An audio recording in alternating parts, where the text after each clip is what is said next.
Assalamualaikum warahmatullahi wabarakatuh. Salam sejahtera bagi kita semua. Selamat pagi menjelang siang atau sore.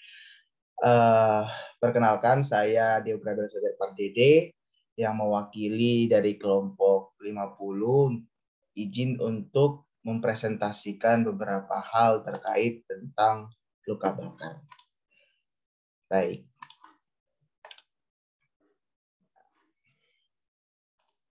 Nah, jadi ini adalah program kita dari kelompok 50 yaitu mengenai luka bakar. Dan di sini untuk sekedar pengetahuan awam bahwa yang disebut sebagai luka bakar itu bila terjadi rusaknya kulit akibat trauma panas atau trauma dingin. Nah, pada gambar di samping ini kita bisa perhatikan bahwa jika kulit kita, tubuh kita itu menyentuh sumber panas, maka bisa ada yang namanya suatu zona yang sangat rusak. Nah, ini disebut sebagai zona koagulasi, di mana ini sangat susah untuk dikembalikan seperti normalnya. Dan kemudian kita bisa perhatikan di sini ada zona statis, ya, zona yang berada di sekitar daerah yang paling rusak itu adalah zona statis.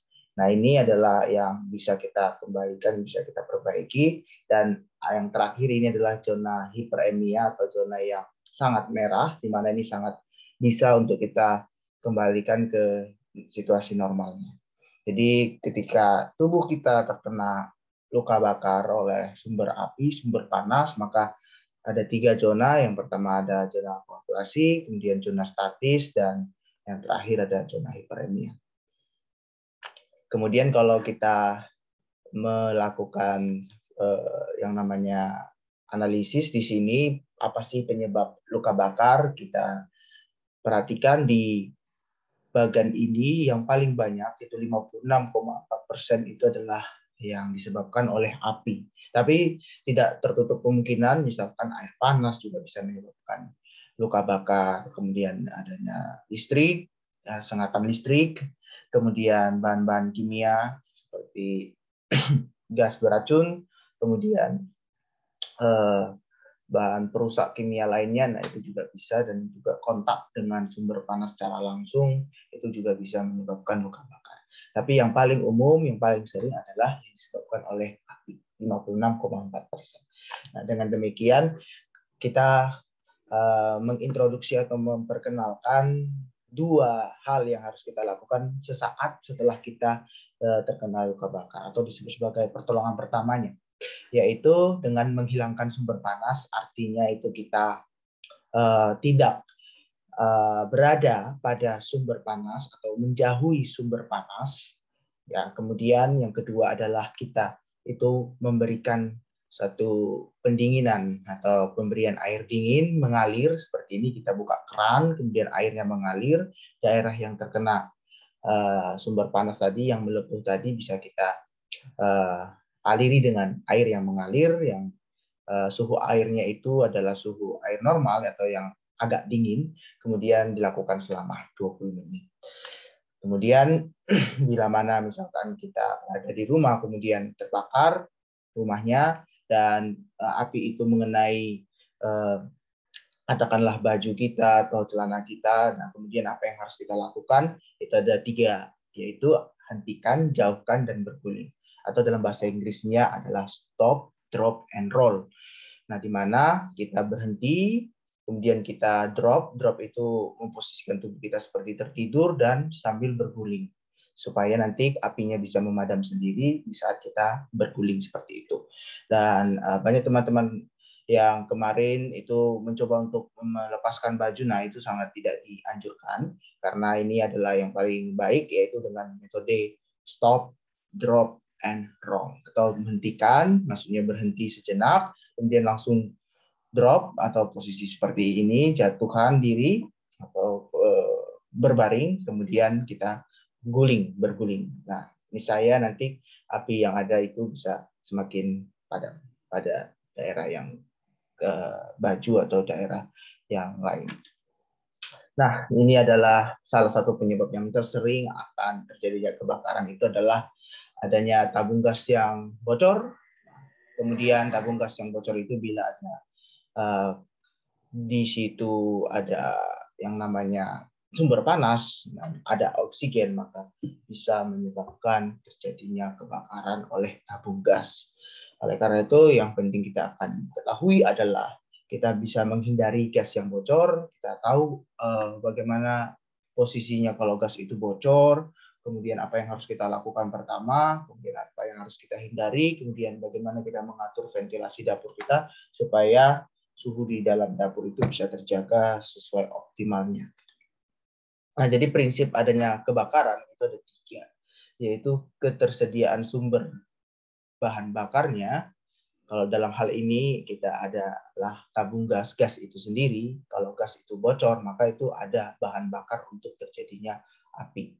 Kemudian ada panas di situ, di mana kalau ventilasi dari tempat kita bekerja, misalkan ventilasi dapur itu terlalu ngap, kemudian panas, nah itu sangat tidak dianjurkan. Jadi kita harus memperhatikan ventilasi dapur kita supaya daerah atau suhu di daerah dapur itu bisa tidak terlalu panas seperti itu. Kemudian ada oksigen. Nah, oksigen ini kita tidak bisa kontrol. Artinya di mana-mana itu di dunia ini pasti ada oksigennya. Nah, yang bisa kita kontrol adalah jangan sampai gas itu bocor, tabung gas itu bocor sehingga gas itu keluar. Kemudian jangan sampai suhu lingkungannya atau jangan sampai dapur kita panas sekali gitu, tidak ada ventilasinya. Nah, itu adalah prinsip yang menjadi dasar akan tercetusnya api. Nah, dengan demikian apa yang harus penting kita lakukan di sini yang layanan pertama itu adalah kita gunakan peralatan-peralatan khususnya tabung gas itu yang berkualitas baik, itu dengan standar nasional Indonesia. Nah, ini SNI, misalkan ada alat-alat sudah distandarisasi, nah itu lebih kita gunakan. Kemudian yang kedua adalah peralatan terkait tabung gas itu harus terpasang erat, jadi kita memasangnya dengan betul-betul erat, jangan sampai ada yang bocor. Bisa kita dengar kalau ada suara atau bisa tercium bau kalau ada bau gas. Nah, itu berarti tanda-tanda adanya kebocoran di sistem tabung gas itu.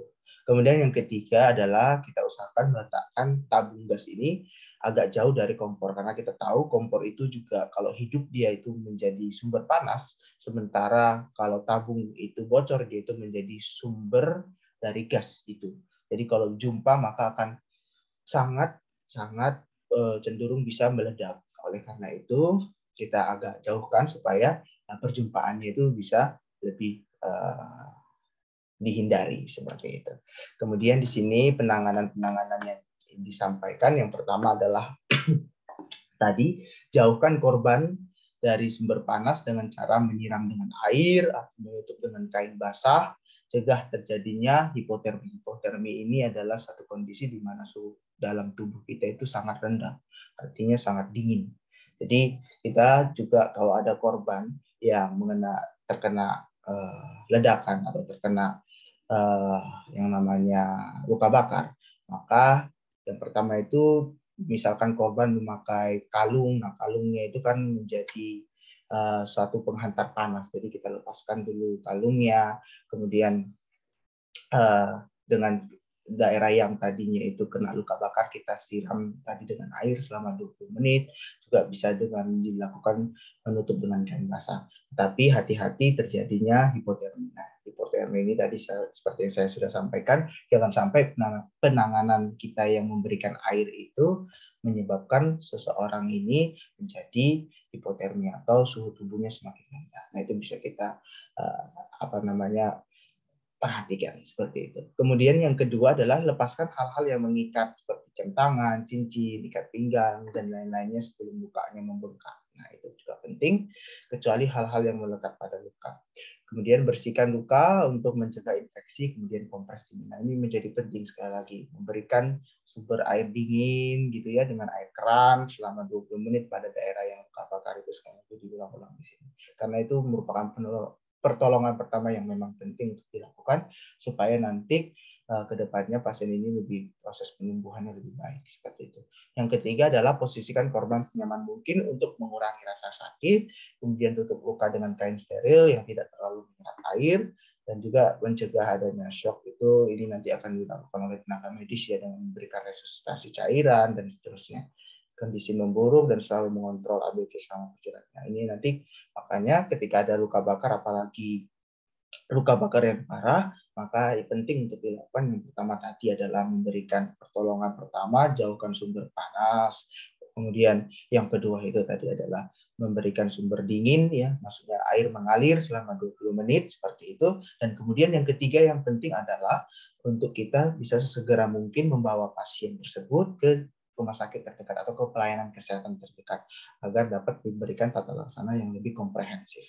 Dan ini yang penting penting untuk kita lakukan yaitu adalah jangan kita memberikan salep atau lotion pada daerah yang terkena luka bakar karena itu tidak akan memberikan efek terhadap kondisi pasien seperti itu. Baik, itu saja yang bisa kita sampaikan. Semoga bisa bermanfaat dan terima kasih. Wassalamualaikum warahmatullahi wabarakatuh.